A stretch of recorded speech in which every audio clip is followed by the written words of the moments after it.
Amici, ci siamo. Voglio proprio vedere. Dalla bandierina mette Koulibaly, traversa e riga la palla, una palla battuta. Io però. Occhio al 2002 che si milita grossa. Vabbò. La palla Mamma mia, quanto è alto questo. Brutto pallone, lo perde in difficoltà Fabian Ruiz. Allora con la palla che prende l'esterno della rete, errore grave di Fabian Ruiz. Buona idea. Fabian, Milik di prima. Allora, sapete Luca? Al lancio, l'esterno, buono per Di Lorenzo in aria. Buono!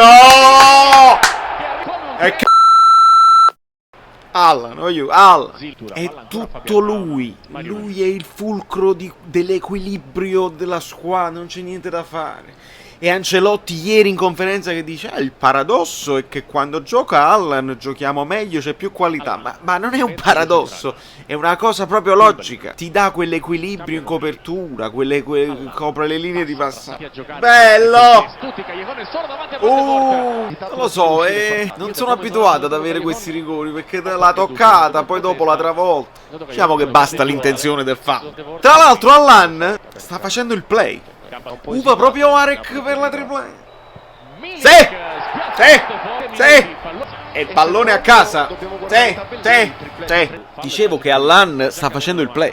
Lancio illuminante su Cagliacon, quello su Di Lorenzo. Ma allora voi credete che su questo canale noi diciamo stronzate? Iscrivetevi al canale. Ah, ragazzi miei. Solo perché è Strunzkis, ma perché altrimenti perché ha i piedi di papera. Questo era un gol fatto. Solito contropiede che il Napoli coglione deve prendere. Sei lezioso Fabian, sei lezioso. Qua, questa leziosità qua. Non essere così presuntuoso. Oh Fabian, ma non è il quarto di sinistra nel secondo tempo, l'ha invertito con Fabian. Non siete disonesti, siete disattenti. Me le fa mettere, bravo Milik. Bravo Rui, bravo. Ma non l'avete proprio visto allora il secondo tempo? Che ha giocato tutto il secondo tempo largo Fabian. Proprio non l'avete visto. Bello. Oggi te lo meriti. Perché stai buttando il sangue. Io voglio vedervi buttare il sangue. Va bene? È una richiesta troppo. Ma perché Abba fa i gol a Strunz? Sembra che Ancelotti ci stia pigliando per il culo. Zero esperimenti. Lozano va sulla fascia, non va a punta. E la formazione anche dopo le sostituzioni resta logica. Gaetano! Poi ci sono partite dove cerchi di regalarglielo tu il gol agli avversari e non lo fanno nemmeno se li preghi. Giuseppe bisogna fare 4 gol stasera, ne facevi uno alla volta quando ti servivano. Il calcio è maligno, è infame. Da Mertens come si danna? Lo vedete come si sta dannando? Come va Canfreva? Guarda Mertens che sul 4-0 rincorre gli avversari. E facciamoglielo fare questo gol al Genk. Dai, siamo magnanimi e longobardi. Totò. Allora, nell'attesa di capire che cosa vuole fare la società, perché Ancelotti ha rimandato la palla alla società, ha detto io spero di rimanere, quindi dimissioni manco per il cazzo. Ho l'impressione, mi dà quella sensazione, sai, di quando tu sei fidanzato con una ragazza che però è pazza, ti tratta male, ogni tanto ti piglia ammazzate, si piglia discussioni senza motivo, però tu non la vuoi lasciare perché secondo te, cioè comunque vuoi bene, è sempre stata l'invidia di tutti gli altri amici tuoi, dici, che bella voglio te. Allora tu dici, poi arrivi quasi a dire no, è un fatto di amor proprio, io amo me stesso, la devo lasciare perché mi sta trattando una chiave. E poi mentre hai preso coraggio e dici amore io ti devo parlare perché amma piglia una decisione, torni a casa e lei ti ha fatto una cenetta, il tuo piatto preferito, non ha messo troppo sale, non ha messo troppo quello e tu dici mamma mia, sei bella, il piatto come lo volevo, ti tratta bene. E c'ho questa sensazione qua con Ancelotti, cioè che adesso che avevamo preso coraggio e avevamo tutti quanti, quasi tutti, deciso vattene amore, non siamo fatti l'uno per l'altro, improvvisamente quasi dopo questa prestazione tu dici proviamoci di nuovo. Mi dà questa sensazione qua. Che poi sia giusto o meno, il tempo ce lo dirà, nel senso che Ancelotti ha fatto una formazione, la cenetta proprio, tutti a posto loro, c'era Allan, uno dei due, Zielinski e Fabian sulla fascia alternati, Callejon, Milik in campo, ma chiaramente il fulcro è Allan alla fine. È come se tu fai un bello piatto di pasta, però oggi mi metto sale dall'acqua, è chiaro che viene male.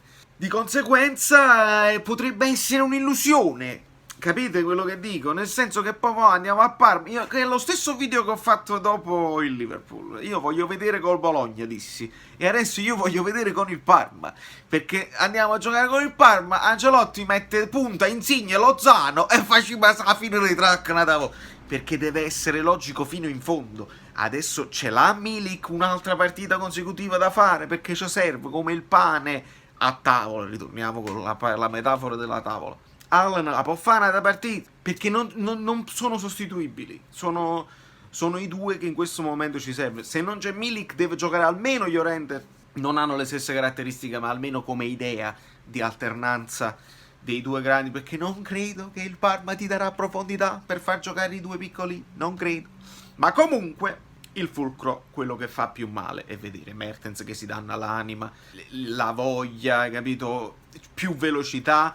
Poi il Napoli, io non ammetto che si dica ma il Genk è una squadra di Serie C, no, perché il Genk vale il Bologna, vale il Genoa, vale quel Milan, vale la Spal, quindi il Napoli può perdere anche con lentella in questo momento. Però se il Napoli fa le accelerazioni, fa le triangolazioni, 2 tocchi e va in avanti, va in verticalizzazione, lo può fare.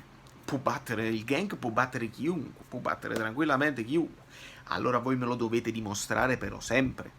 Non solo quando ci sono le telecamere della Champions League, ragazzi miei, perché sennò io vado in freva. E rivaluto, perché lo rivaluto tutto. Solo un fesso non cambia idea. Rivaluto non solo il lavoro di Ancelotti, perché sì, noi affrontiamo le sue scelte e col seno di poi possiamo dire potevi fare così o me, ma mi date la sicurezza che i giocatori, se avessero dato il 110% nonostante il Panariello, non facevano qualcosa di meglio? Qualche punto in più lo avevamo e rimanevamo azzeccati alla Champions League? Io questa certezza adesso non ce l'ho. E quindi, nella rivalutazione, addirittura do ragione ad Edo De Laurentiis. Poche palle, ma per motivi poi diversi. Perché mentre io do grandissime responsabilità ai giocatori in questo momento, che mi devono dimostrare con il Parma, che hanno voglia di buttare il sangue per questa maglia, la società non è mai esente da responsabilità e colpe, perché la comunicazione fa schifo, perché è evidente che sì, si andava avanti quando c'era un obiettivo comune, facciamo il patto per vincere lo scudetto, facciamo il patto perché è venuto Ancelotti, vedremo che si può fare, ma è evidente che i giocatori sono più contro la società che non contro l'allenatore, secondo me, ed è colpa loro. C'è un episodio che pochi sanno, perché è andato su una radio, che hanno intervistato l'avvocato allora era Pazienza, e c'era un premio Europa League, notatemi bene, premio in denaro per la qualificazione in Europa League.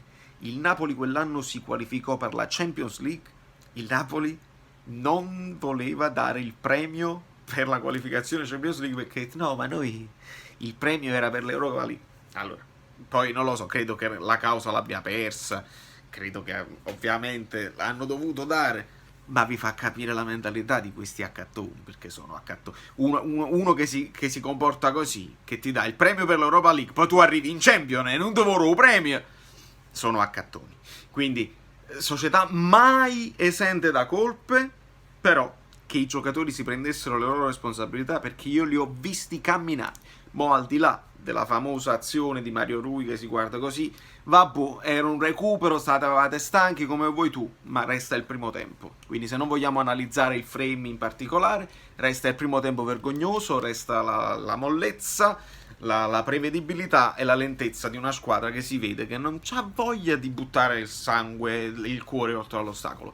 Questo è. Quindi, grazie Ancelotti per la qualificazione agli ottavi, che comunque è storica e comunque noi ce la dobbiamo prendere per com'è. situazione un po' surreale, un po' triste sugli spalti. Io non credo che era una cosa contro la squadra, era più una situazione, la famosa cosa, ci multano, non siamo liberi di tifare. Tra l'altro una cagata mostruosa.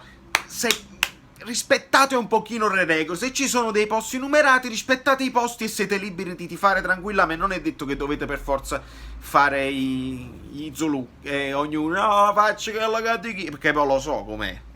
Io lo posso dire perché da lì vengo. Io sono di fuori grotta. Quindi quel fatto, guarda, ma c'è sempre fatta così, vattene, che siamo posti o rispetti le regole e ti evolvi, l'uomo sapiens, oppure è inutile che fai tipo, non ci fanno tifare, non siamo liberi di tifare, questo calcio è una cacata. Quindi questa cosa degli ultra la volevo dire da parecchi video. Da New York, Valerio Fluido è tutto. La partita a me è piaciuta, abbiamo comunque rischiato di far fare un gol al Genk, che è poca roba, ma abbiamo fatto 4 gol, il dominio è stato abbastanza totale ed va bene, io così mi diverto, così accetto, così poi uno può fare le pulci, se la partita parte così e continua così, si può fare le pulci sulle scelte, sulle cose e si ritorna un po' al peccato originale che questa squadra è stata sopravvalutata sia a livello fisico, perché Gulam è morto, Milik muore sempre, Chilata è infortunato, ma qui insomma ci sono troppi errori di sopravvalutazione della rosa. Allan non lo puoi sostituire più, deve giocarle tutte. Sarà in grado il nostro eroe di finire il campionato facendo tutte le partite, altrimenti serve mazzo, altrimenti non vinci. Da New York, Valerio Fluido è tutto, iscrivetevi al canale, fate i bravi, siamo passati secondi, vabbè, tanto era un obiettivo minimo, certo non è che la andiamo a vincere la Champions League, va bene così.